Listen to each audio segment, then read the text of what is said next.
This is tutorial 6-6 from the GIS Tutorial 1 workbook. We're on page 234 and this tutorial is on unioning layers. First thing we need to do is open a map document, and we need tutorial 6-6 from the maps folder, which I have already opened up. And there is a bookmark here for Manhattan, as there have been on the other ones, and so now we can see all of Manhattan Island. And save the map to chapter 6. So we're going to do a save as, and again we're going to go to my exercises, chapter 6, and I'm going to append my name here.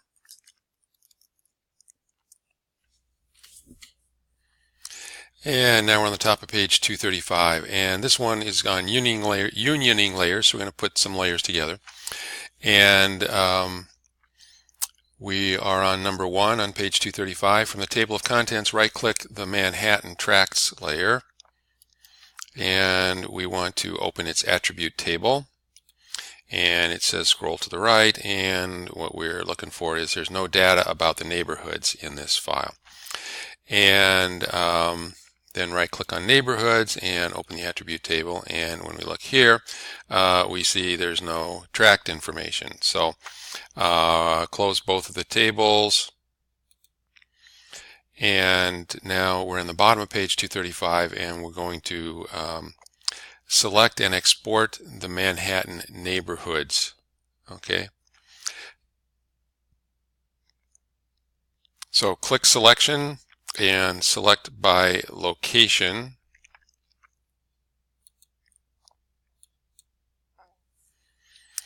And in our dialog box here, we want to select neighborhoods. We're trying to match the picture on the bottom of page 235. And the source layer should be Manhattan Tracts, which it is. And down here, what we want is have their centroid in the source layer features. And that is the bottom one. And click on OK.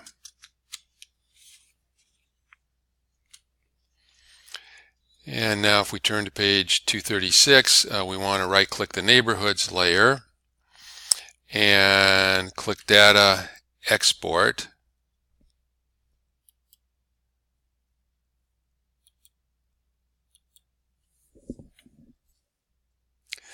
And number 5 says save the output feature class as Manhattan neighborhoods. So we want to go to, let me see, we're already there, so we just need to change the name here from the generic name to Manhattan neighborhoods.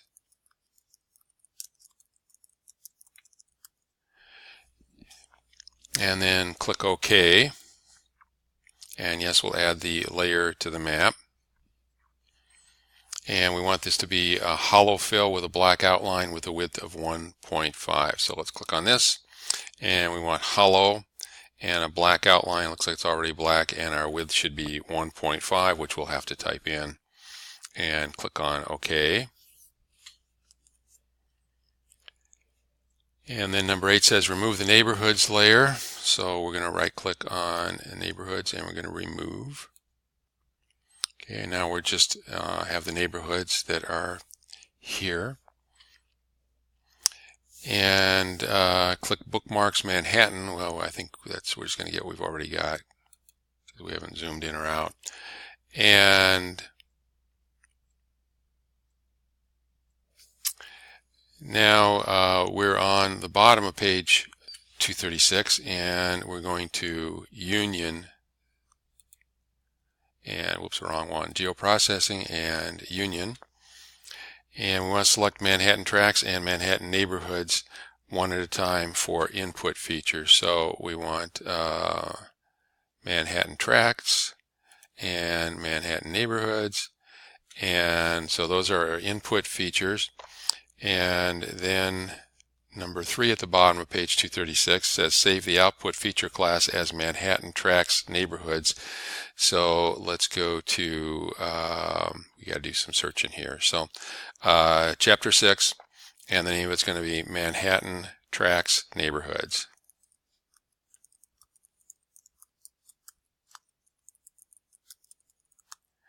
And we're going to save that. And now we want to verify that our dialog box matches the one on the top of page 237. And so we need tracks and neighborhoods here, and we do, and Manhattan Tracks Neighborhoods here in the Chapter 6 GDB file. And we're going to do all of the attributes, and then we're going to click on OK.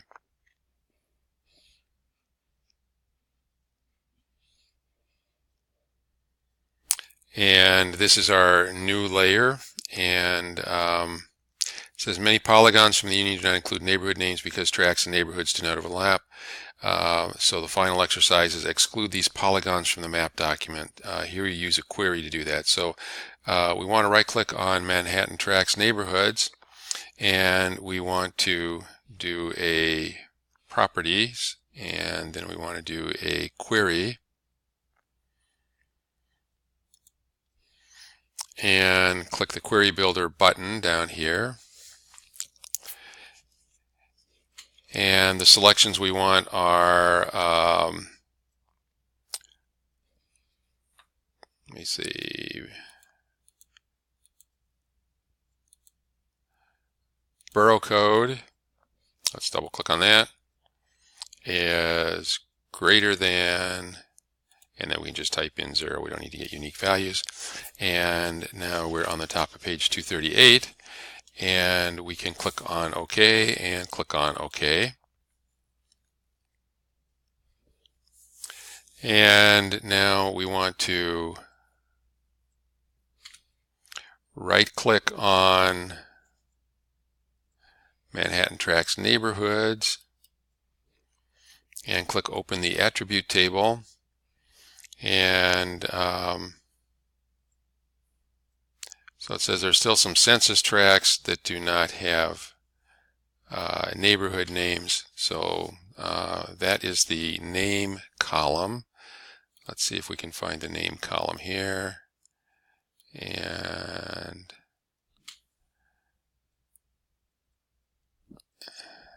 let me go back to the beginning here. And